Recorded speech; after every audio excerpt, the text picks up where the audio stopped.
Olá, tudo bem com vocês? Espero que vocês estejam bem, a família de vocês também. Vamos dar continuidade aos nossos estudos, então. Vou ligar o cronômetro aqui para não esquecer. E fazer, né, as aulas mais curtinhas, como eu prometi para vocês. Vou tentar, pelo menos, né? Então, na aula passada, deixa eu compartilhar aqui minha tela. Na aula passada, nós começamos, né, o capítulo 10 do livro 4. Então, livro 4, frente 1, capítulo 10, qualidade de vida. Na aula passada, então, a gente começou esse capítulo e hoje a gente vai, então, finalizar ele falando de desenvolvimento e qualidade de vida. Hoje, mais especificamente, a gente vai ver alguns indicativos, né, de qualidade de vida, de desenvolvimento, crescimento econômico dos países. Só para retomar, então, um pouco, né, na aula passada, na verdade, a gente falou da PEA, né, no setor primário, secundário e terciário, e já falamos de alguns fatores do desenvolvimento. Isso acho que eu comentei já, né, na videoaula passada. Esses fatores do desenvolvimento que são elementos importantes para a qualidade de vida da população, né, e que tem, né, apropriação diferenciada dos bens e serviços e garantia dos direitos do cidadão de cada país e cada classe social. Diferentes condições de vida. Então, isso faz com que, então, as pessoas de diversos países do mundo tenham condições e disponibilidade de alimentação, acesso aos serviços de saúde e educação de maneiras diferentes. Mas, de modo geral, esses três fatores, eles são muito importantes quando a gente olha o desenvolvimento, né, a qualidade de vida da população de um determinado país. O acesso à alimentação, serviços de saúde e educação. Falando aí, começando a falar então, né, a problematizar e analisar a questão da alimentação, essa alimentação ela tem que ser suficiente, né, e saudável para a população. Isso quando a gente considera um país que tem uma qualidade de vida boa, né, e é conhecido também, né, como desenvolvido. Então nós temos aí essa necessidade da alimentação suficiente para todos e uma alimentação saudável. Né? Não adianta que tenha alimentação, mas seja uma alimentação deficitária, com déficit de nutrientes, né? E pouca disponibilidade de variedade de alimento. E com isso, na verdade, surgem dois problemas que são muito presentes, principalmente nos países subdesenvolvidos. Né? Primeiro, a questão da fome, ou a desnutrição crônica, desnutrição não, né, gente? Desnutrição, desculpe.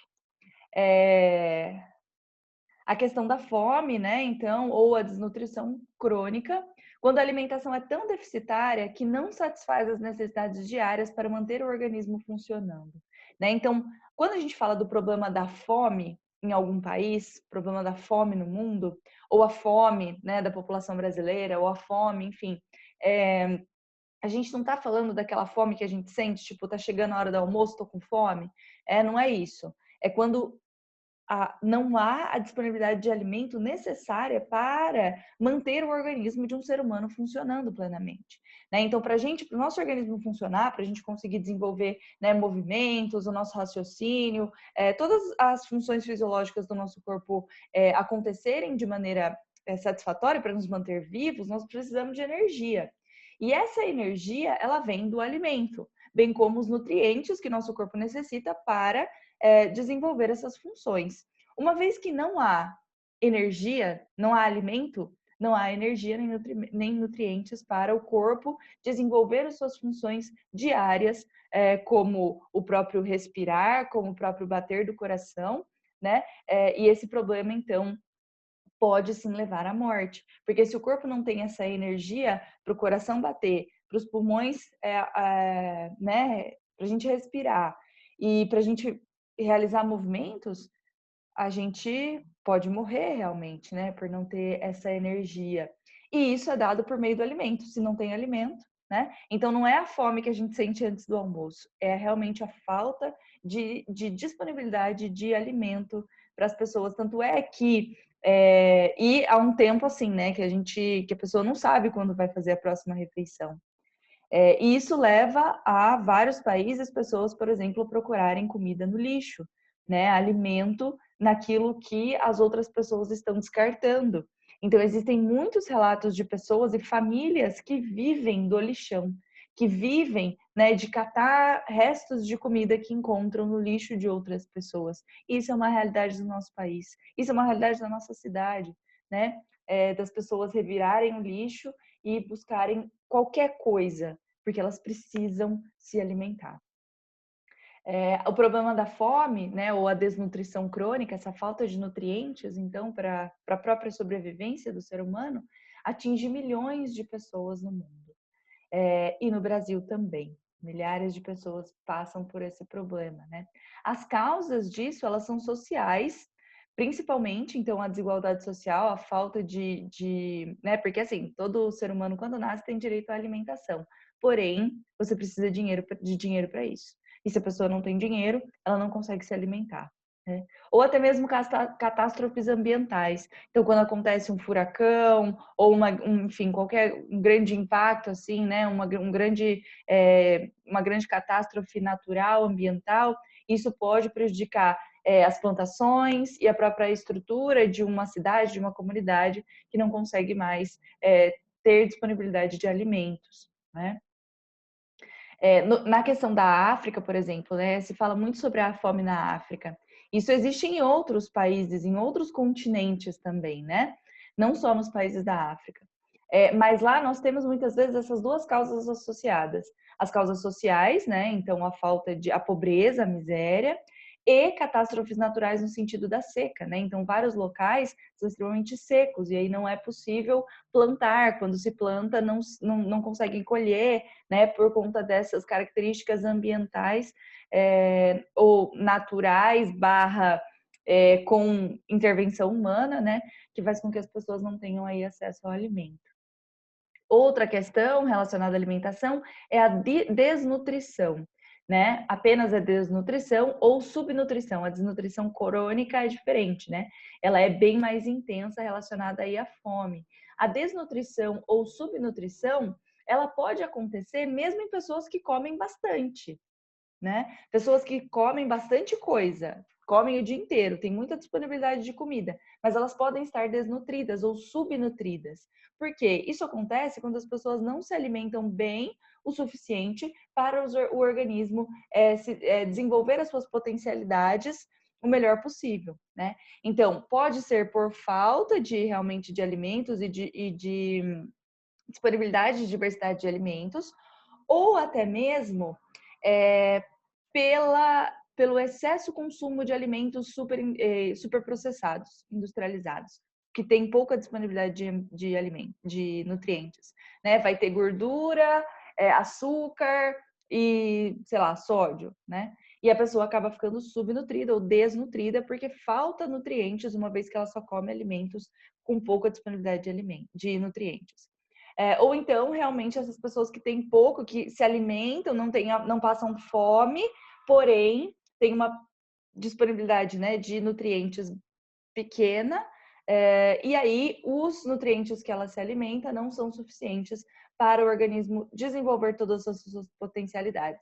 E isso acontece, é bem crítico na fase da criança, né, enquanto na fase infantil. Porque nesse período quando a gente é criança, nós estamos desenvolvendo, né, a nossa estrutura física, a famosa fase de crescimento, né? As crianças, elas estão, então seus órgãos estão tomando forma, estão crescendo, e se não tem nutriente suficiente para isso, isso pode causar problemas, né, na própria desenvolvimento de todas as potencialidades do corpo, fisiologicamente falando, né?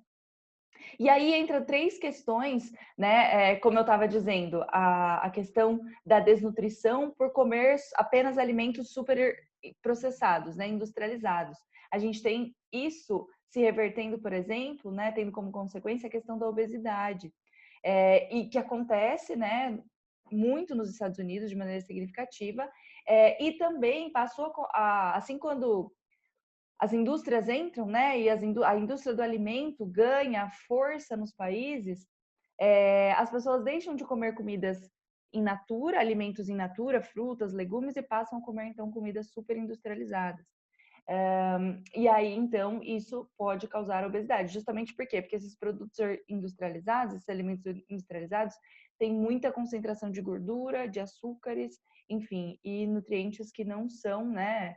São poucos nutrientes e que não que só engordam, né? Deixa a gente cheio de energia, um monte de energia acumulada, no sentido do açúcar, né? E não satisfaz as necessidades fisiológicas de nutrientes para o corpo, né? Então, é algo a se preocupar e a gente viu nas últimas décadas o aumento dos índices de obesidade associados a doenças, né, cardíacas, doenças vasculares, por conta dessa grande ingestão de açúcar, de gordura e não de nutrientes. No caso dos Estados Unidos e no Brasil, né, a mudança da dieta dos brasileiros também tem causado isso cada vez mais. Tem a questão da soberania alimentar e da segurança alimentar. A soberania alimentar é quando uma comunidade ela consegue produzir sua alimentação de forma autônoma, né? Então ela tem a possibilidade de produzir o seu próprio alimento na sua própria terra, né? Isso então a gente chama de soberania alimentar. A pessoa, aquele grupo de pessoas tem a soberania na produção do seu alimento. Não depende de fatores externos, de pessoas, do dinheiro diretamente, né? E temos a questão da segurança alimentar. A segurança alimentar é a garantia de fornecimento de alimentos, né, para as pessoas por meio de uma renda mínima, da disponibilidade de alimentos no mercado, né? Então é a garantia de que a população vai conseguir se alimentar de uma forma, né, satisfatória. Então, isso parte de uma renda mínima, a pessoa precisa ter minimamente uma renda, se ela não produz o seu alimento, ela tem que poder comprar, poder adquirir esse alimento, né? Por meio dos supermercados, feiras, etc. Então, nós temos aí, né, essa questão agora da saúde. Então, estamos falando dos 3 fatores: alimentação, saúde e educação. A saúde, então, ela passa, primeiro de tudo, por uma alimentação adequada, que tem a ver, então, com o que a gente estava falando agora, né, com a disponibilidade de alimentos com uma grande concentração e variedade de nutrientes para a pessoa desenvolver as suas potencialidades físicas de maneira satisfatória e não ficar doente por falta de nutrientes, ou diretamente ou indiretamente, no sentido de não conseguir desenvolver, né, sua potencialidade fisiológica, ou até mesmo de ter um sistema, de ter uma imunidade, né, que consiga fazer com que ele fique menos doente, né? Então, a alimentação adequada, ela está sim vinculada à questão da saúde, porque se a gente tem uma boa alimentação, uma grande disponibilidade de alimentos, temos um sistema imunológico forte, ficamos menos doentes, né? O contrário acontece se não temos uma alimentação adequada. E a questão da obesidade, como eu disse, vinculada, né, à obesidade, especificamente essa obesidade como consequência da ingestão de uma grande quantidade de produtos industrializados, né, cheio de gordura, de açúcares. Essa é hoje a principal preocupação dos programas de saúde público, né, nessa área, então, principalmente da questão cardiovascular, porque muitas vezes a obesidade e a falta de nutrientes causa grandes e sérios problemas à saúde e ao próprio funcionamento do corpo, né? Além, então, da alimentação adequada, tem a questão dos postos de atendimento médico e hospitais acessíveis a todos, né? Mesmo que aqueles que não podem pagar, eles têm acesso a um sistema de atendimento médico e hospitais, né? Eles conseguem, então, se ficam doentes, conseguem se tratar, conseguem se cuidar, tendo dinheiro ou não, né? Nos países pobres, nos países ricos desenvolvidos, a maior parte da população tem uma condição econômica razoável, né? E aí eles pagam por esses serviços, né? Em alguns países desenvolvidos. No caso dos países pobres, a maior parte da população não tem condições de pagar por esse serviço. E a saúde, que deveria então, né, ser oferecida pelo próprio Estado, uma vez que o Estado está ali para atender as necessidades da nação, muitas vezes tem um baixo nível de investimento no sistema de saúde público, e aí a gente tem uma saúde precária, né? Pessoas que não conseguem ser atendidas, não têm acesso a tratamentos médicos, mesmo que precisem e não têm dinheiro, né? E como que um país, então, lida com essa situação? O Brasil tem um importantíssimo e internacionalmente reconhecido sistema de saúde público, né, que é o Sistema Único de Saúde, o SUS, que existe em poucos países, na verdade, nem sei se existe esse sistema público de saúde, não é igual ao nosso, né, mas ele é reconhecido internacionalmente pela sua importância e pela forma como ele é, então, pensado, estruturado. O problema realmente é o baixo nível de investimento público, né, na saúde pública, e aí nós temos vários dos problemas que a gente já conhece. Mas o fato dele existir é muito importante, né? A nossa vida, com certeza, em algum momento da nossa vida, a gente já utilizou os serviços do SUS, que não são apenas de atendimento médico diretamente, né? Mas a nossa vacinação, enfim, várias questões da nossa vida nós utilizamos serviços, né, oferecidos pelo Estado. Claro que pagamos por isso por meio dos impostos, né? Mas outros países não têm esses serviços. Boa estrutura de saneamento básico também é fundamental. Então, assim, né, a alimentação adequada previne as doenças. A boa estrutura de saneamento básico também previne doenças, evita doenças. Mas, se ainda assim a pessoa adoece, tem um sistema de saúde, né, satisfatório ali para atender as necessidades. No caso do saneamento básico, quando a gente fala de saneamento, a gente está falando de fornecimento de água, água tratada, coleta de esgoto, que o esgoto não corra a céu aberto na rua das pessoas causando doenças, a disposição dos resíduos sólidos, né? Então, o lixo, a coleta dos resíduos sólidos, a destinação correta desses resíduos sólidos e não em lixões ou em áreas próximas, né, aonde a população vive, podendo ocorrer, né, doenças também, e controle de pragas, né, seja ela de ratos, escorpiões, o próprio mosquito da dengue, né? Quem que é responsável pelo controle quando a gente teve índices mais elevados aí de contaminação, não, né, mas de dengue? Passava lá os caminhões nas ruas, né, jogando aquele jato para matar os mosquitos. Jato não, a fumaça, né? Quem é responsável por isso? Quem faz isso? É o Estado, né? Que tem essa responsabilidade aí com o saneamento básico. Mas existem países que o Estado não faz nada disso, isso fica a cargo do setor privado. E aí, se as pessoas podem pagar, elas têm o serviço, se não têm, não podem pagar, né? São prejudicados, sua saúde é prejudicada. E a questão da mortalidade infantil também, né, que está relacionada à mortalidade infantil, os índices de mortalidade infantil são contados a partir daquelas crianças, né, que morrem antes de completar um ano.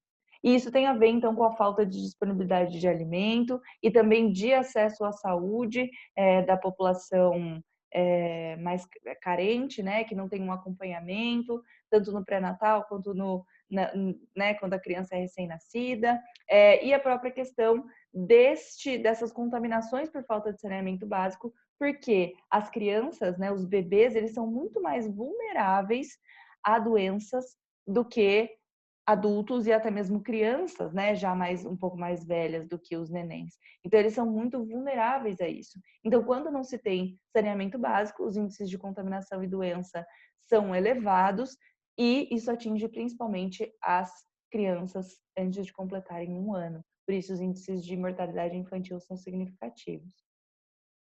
E a educação, nós temos aí, então, né, o que é a educação? Isso é muito importante a gente refletir sobre o que é a educação, né? A educação, ela passa por essa transmissão do conhecimento e de valores, né? E procedimentos de uma geração para outra. Então, quando a gente está transmitindo um conhecimento, transmitindo valores da nossa sociedade, transmitindo, né, procedimentos mesmo técnicos de uma geração para outra, isso é educação. Né? Então, a educação ela acontece dentro e fora da escola. Não só a escola é responsável pela educação, mas os pais são responsáveis pela educação das crianças. A própria sociedade, né, é responsável aí, principalmente por meio do exemplo, né, pela educação das crianças e das futuras gerações. O que é diferente da alfabetização, né? A alfabetização é o ensino e a habilidade de ler e escrever, que normalmente é feito dentro da escola. Existem crianças que são alfabetizadas em casa? Existem, né? Mas a escola tem essa responsabilidade aí, né, de ensinar a habilidade de ler e escrever, utilizando o alfabeto, regras gramaticais, noções semânticas, né? Para aí sim a criança poder, por exemplo, ter acesso à educação por meio de leitura de livros, acesso a informações, no caso aí hoje em dia pela internet, né? É necessário esse processo de alfabetização. Existe mesmo a criança tendo sido alfabetizada, existem os analfabetos funcionais. O que é o analfabetismo funcional? É quando a pessoa, né, sabe ler e escrever, porém ela não consegue interpretar aquilo que está escrito, né? Não consegue, então, conectar as palavras e aquilo fazer sentido, né? Então ele lê aqui, ele consegue ler, ó, ensino da habilidade de ler e escrever. Ok, ele consegue ler isso, essa frase, mas ele não consegue compreender o significado disso, não consegue interpretar, né, o que essa frase está querendo dizer. E a gente tem índices de analfabetismo funcional significativos no nosso país ainda, né? Mas o analfabetismo, no fato de não saber ler e escrever, diminuiu bastante no Brasil a partir dos anos 2000. Vários programas sociais, né, de alfabetização, de educação para jovens e adultos, né, que não tiveram oportunidade de estudar e depois de adultos têm essa oportunidade de retomar a escola, ser alfabetizado, né, e cursar aí o ensino básico, né, mesmo não estando na idade que é dita apropriada para isso. Então, esse analfabetismo ele melhorou muito a partir dos anos 2000, né? A qualidade e o nível de escolarização no Brasil ainda é bem raso, principalmente se tratando, né, das escolas públicas, onde não há investimentos, não há uma estrutura, né, muitas vezes satisfatória para receber esse aluno, funcionários, professores muitas vezes desmotivados, e aí a gente tem esse nível de escolarização porque a maior parte da população dos jovens brasileiros estão na escola pública, né? E aí a gente tem essa desigualdade bem significativa, né, entre os alunos de escolas públicas e escolas privadas, o que promove, então, uma manutenção da desigualdade de renda, porque na maioria das vezes nós estudamos nas escolas públicas por não ter, né, condições de pagar uma escola privada. E essa escola privada, muitas vezes, por ter muito mais, como é que chama? Investimento e estrutura, enfim, o nível de ensino acaba sendo melhor do que na escola pública. Isso eu estou generalizando, sim, existem exceções, tá? Mas aí a gente tem, então, essa diferença entre os alunos de escola pública e os alunos de escola privada. Esses alunos que já vêm de famílias que muitas vezes não conseguem pagar ensino público, acabam tendo um nível de educação inferior e não conseguem as mesmas vagas de emprego que alunos de escolas privadas conseguem, por exemplo. E essa manutenção dessa desigualdade continua, né? Por isso, a grande necessidade de investimentos públicos na educação pública, né? Para que esse nível do ensino avance, melhore e aí a gente tenha a diminuição dessa desigualdade entre as classes sociais, né? Temos aí, então, falamos da diferença da educação, da alfabetização e da escolarização. A escolarização é a formalização do processo educativo dentro da escola, né? O processo de ensino da língua e dos códigos e conteúdos de acordo com regras, finalidades e estruturas definidas, né? Com estruturas definidas. Então, é a formalização do processo de educação. Pode acontecer dentro e fora da escola, mas a escola, ela formaliza esse processo educativo, né? Ensinando o básico, né? Dos níveis, das necessidades da língua, da compreensão da língua, dos códigos, do funcionamento de uma sociedade, para esse ser humano se tornar um cidadão, né? Que consiga se inserir na sociedade e viver dentro das regras dessa sociedade, né?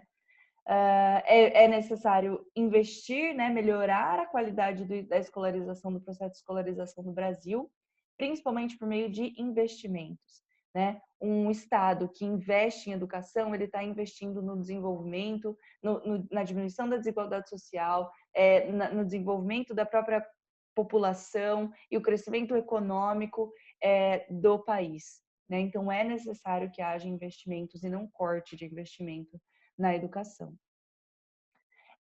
Nesse processo, né, da industrialização, urbanização e o que a gente chama de modernização, esse processo de modernização que está vinculado à industrialização e urbanização, surge então essa necessidade, né, de preparar as pessoas em escolas para realizar tarefas diversificadas, a necessidade da formação da mão de obra. Então, esses países, né, e como a gente, por que a gente ainda tem elevados índices de analfabetismo?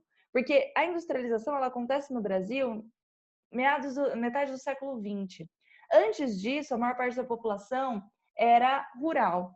E na área rural não havia essa necessidade, a maior parte da população trabalhando na área rural, não era necessário essa escolarização, essa formação da mão de obra, né? Uma vez que temos esse processo de urbanização no Brasil, nós temos essa necessidade das pessoas passarem a trabalhar não mais no campo, mas na indústria e no setor de serviços, né? Comércio e serviços.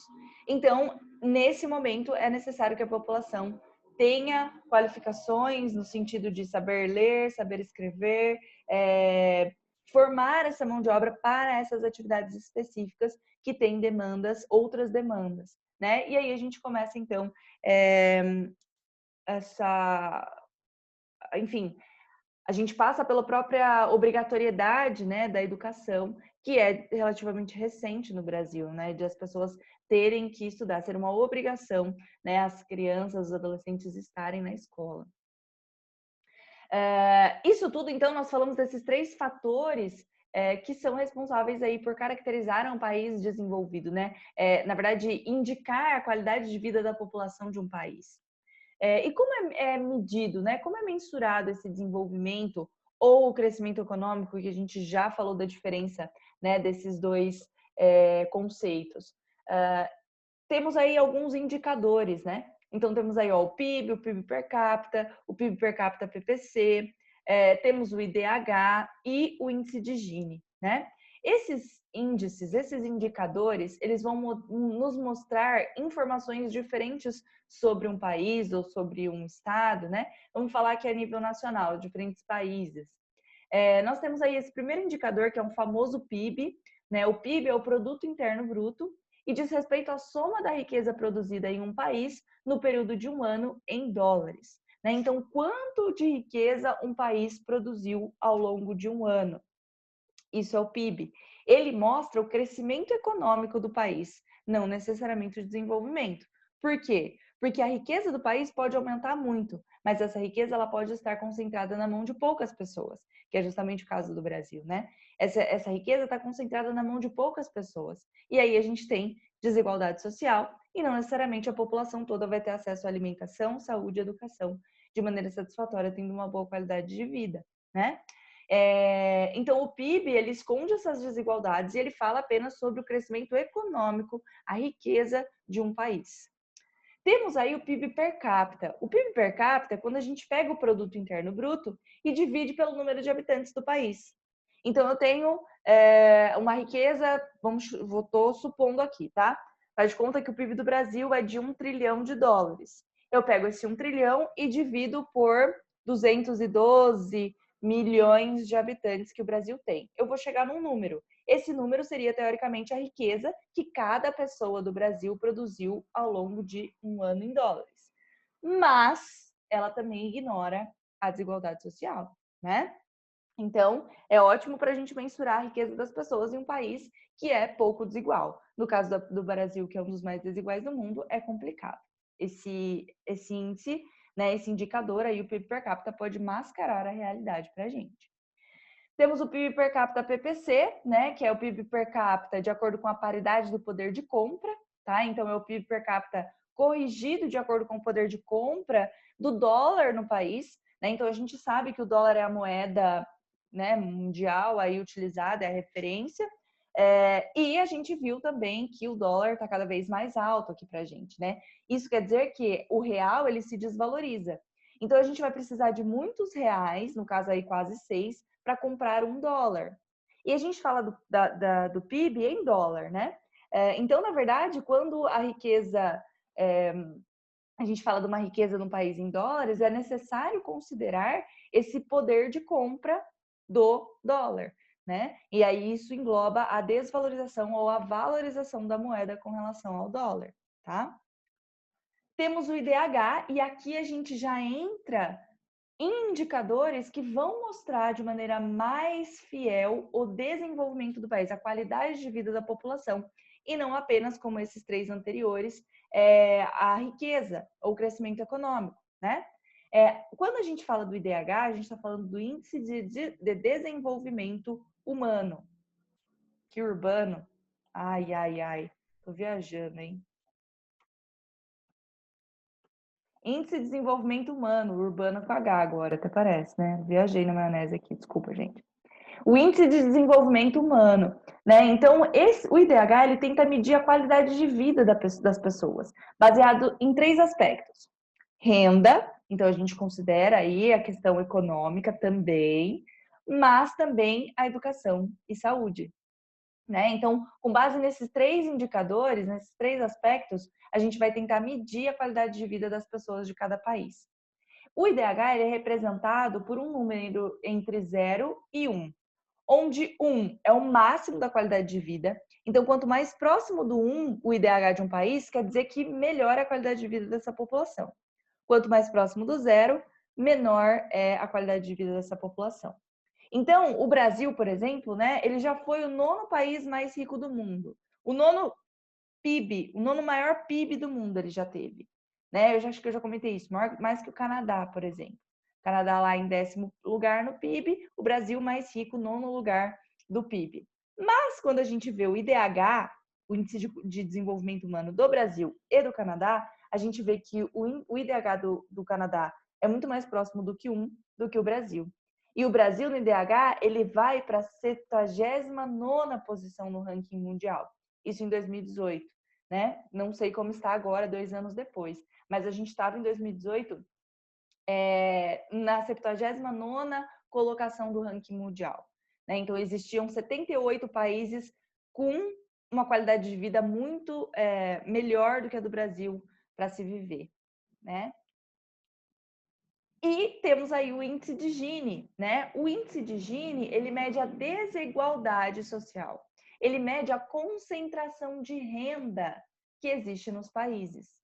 Então, quanto mais a renda é concentrada em poucas pessoas, mais próximo de 1 é o índice de Gini.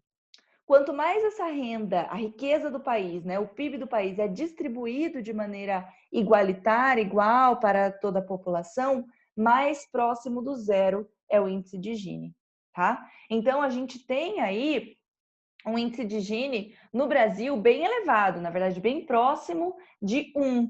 Por quê? E aí, diferente do IDH, né? O IDH, quanto mais próximo de 1, melhor. No caso do índice de Gini, quanto mais próximo de 1, pior. Por quê? Porque a gente sabe que tem muita desigualdade. Quanto mais próximo de 1, a renda é mais concentrada na mão de poucas pessoas. Temos mais desigualdade social. Enquanto que o 0, nós temos uma distribuição de renda, né? Uma maior distribuição dessa renda, uma menor desigualdade. E o Brasil tem um dos maiores índices de Gini do mundo, né? Por quê? Porque a nossa sociedade, ela é marcada pela desigualdade social. Muita riqueza concentrada na mão de poucas pessoas e muitas pessoas com pouco, quase nada, né? Já diria essa pandemia que estamos vivendo hoje. Tudo bem, gente? Finalizamos, então, agora o nosso capítulo 10, né? Qualidade de vida. Hoje à tarde nós temos, então, plantão. Tragam suas dúvidas e na semana que vem a gente continua com o capítulo 11. Beleza? Até mais, bons estudos. Tchau, tchau.